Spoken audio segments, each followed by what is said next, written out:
Pose-toi une question simple. Pourquoi, à ton avis, Dieu t'a-t-il donné des dents? Ça, c'est la question que tu devrais te poser. En te demandant pourquoi Dieu te donne des dents, tu vas comprendre beaucoup de choses. Parce que les dents là que tu manifestes, tu les as eues auprès de qui? Tu les as eues auprès de Dieu.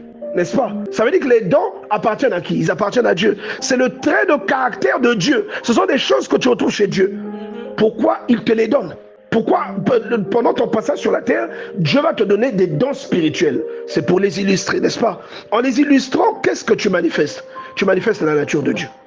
Tu manifestes le comportement et le potentiel de Dieu en illustrant les dons spirituels que tu as.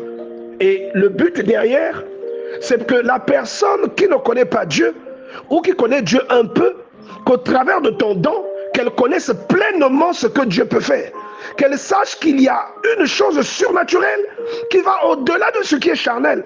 Que la vie, elle n'est pas conditionnée seulement par ce qui est humain, mais que cette vie, elle est aussi jalonnée par des choses que tu ne peux pas expliquer d'une manière cartésienne. Ce sont des choses qui dépassent l'entendement. Ce sont des choses qui n'ont rien à voir avec tout ce que tu peux faire charnellement. C'est une chose qui est au-delà de ce qui est naturel.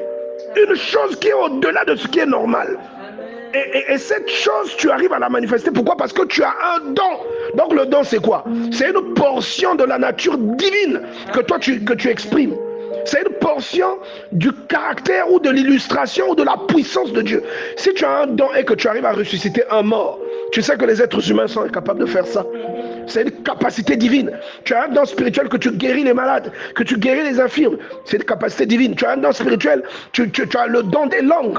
Tu te retrouves en Russie. Tu n'as jamais parlé le russe. Mais quand le Saint-Esprit vient sur toi, tu parles le russe. Tu vois que ce n'est pas quelque chose de normal. C'est la preuve de la capacité de Dieu dans la vie d'un être humain. C'est la preuve de la distinction de Dieu dans la vie de quelqu'un. Et cette preuve est visible pour un but. Elle est visible pour illustrer Dieu. Alléluia. Amen. Elle est visible pour illustrer Dieu. Amen. Toi, en prenant ton don au sérieux, en faisant ce que Dieu attend de toi, tu illustres Dieu. Et les personnes qui sont autour de toi peuvent percevoir Dieu sous un angle dans lequel ils ne l'ont jamais perçu auparavant. Et c'est ça que nous ne comprenons pas. Donc, quand tu regardes seulement pourquoi Dieu te donne un don spirituel, tu vas comprendre que tu n'es pas sur terre au tourisme. Il y a beaucoup de chrétiens qui sont là au tourisme. Un chrétien, mais lui, son hobby, c'est l'habillement. Il ne donne rien d'autre aux gens, mais il est chrétien. Mais ton rôle, c'est quoi? Tu es sur terre pourquoi? Qu'est-ce que Dieu t'a donné que tu es censé apporter aux autres? Le chrétien ou le croyant, en général, doit manifester Dieu. Il doit illustrer Dieu. Et Dieu te donne la possibilité de le faire. Et tu es comme un ambassadeur. Un ambassadeur déployé dans un pays. Il illustre la culture, la nature et l'autorité de son pays sur une localité étrangère. Et c'est le rôle du croyant qui a reçu l'Esprit de Dieu.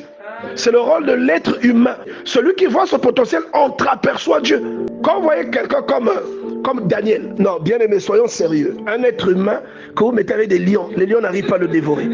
Vous voyez qu'il y a une chose qui ne va pas.